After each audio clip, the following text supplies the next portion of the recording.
I was born in Memphis, Tennessee, and lived here for 77 years. My life has been shaped by experiences. But there's one that opened my eyes to a sin I didn't even realize I had committed. Something so dangerous it could send someone to hell. To make you understand, I need to start with this story. I was 14 years old when I walked into the neighborhood store to buy a bottle of soda. The white woman at the counter gave me a strange look. A look that made me feel out of place. A simple look can say so much to a young person.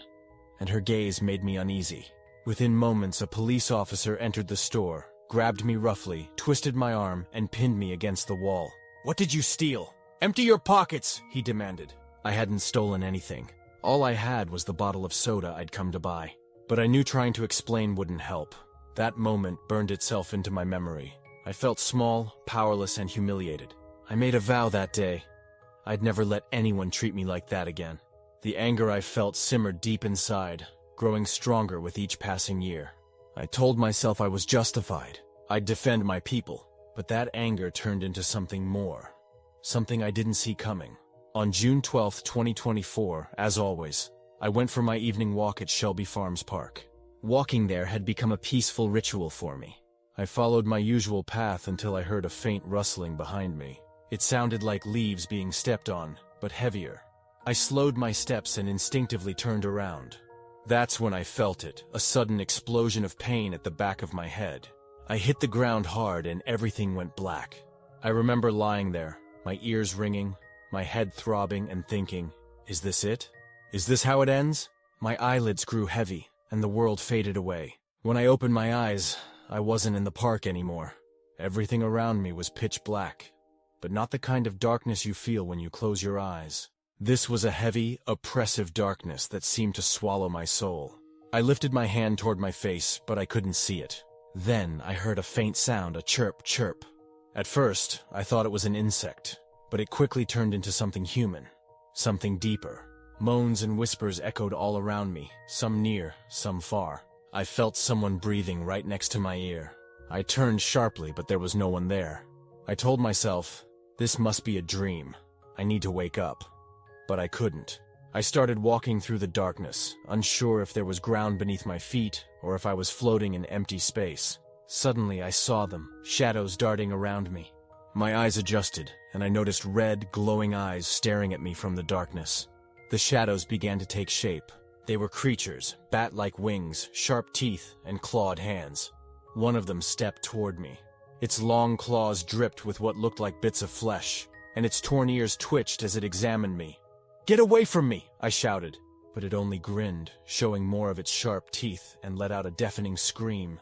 The sound echoed in my head, making me cover my ears. I ran as fast as I could, but the scream followed me.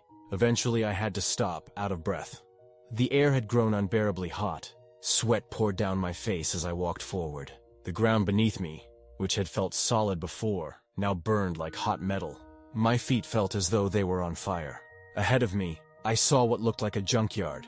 Burning books, broken bottles, and rotting trash littered the ground. But it wasn't the objects that caught my attention. It was the people.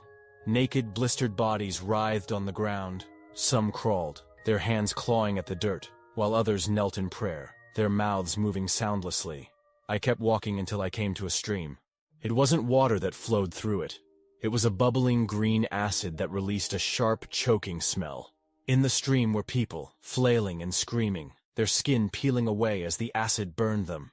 I stared in horror as their hollow eye sockets turned toward me, as if pleading for help. I collapsed to my knees, clutching my head. "This isn't real," I whispered.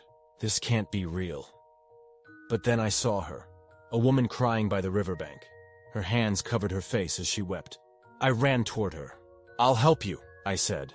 But when she looked up, I froze. Her eyes were gone, replaced by empty black sockets. "No one gets out," she said, her voice hollow and lifeless. "No one!" I kept moving, desperate to escape, until I saw someone I recognized in the acid stream. It was one of my former students. His face was unmistakable, though his body was being eaten away by the acid. He turned his hollow eyes toward me and whispered, "You will come too."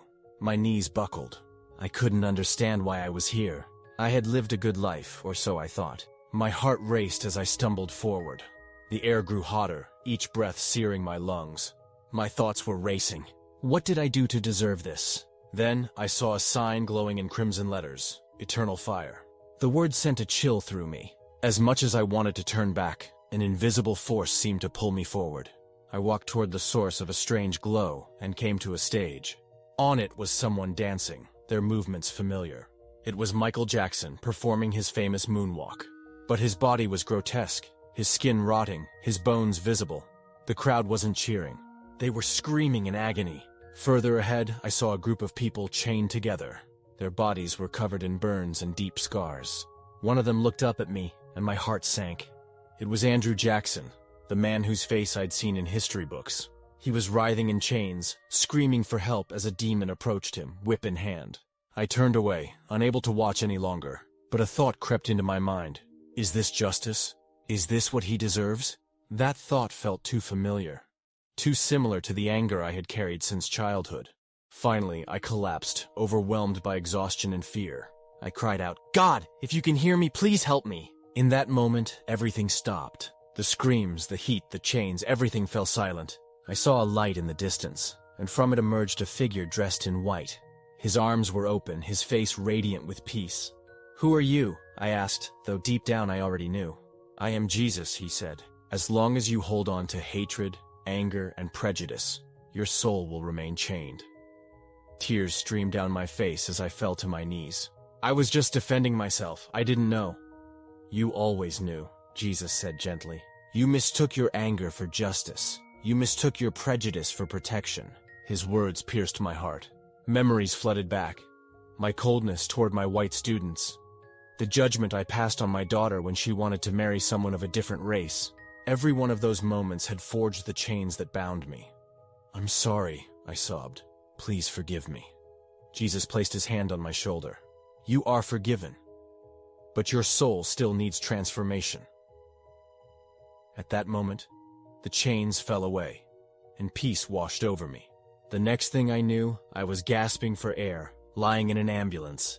The paramedics looked down at me and said, "We got him back." Even now, I carry the memory of what I saw. It wasn't a dream, it was a warning, a chance to change. I know now that holding on to anger and prejudice can drag your soul into darkness. I'm grateful for a second chance, and I pray no one else has to learn this lesson the hard way.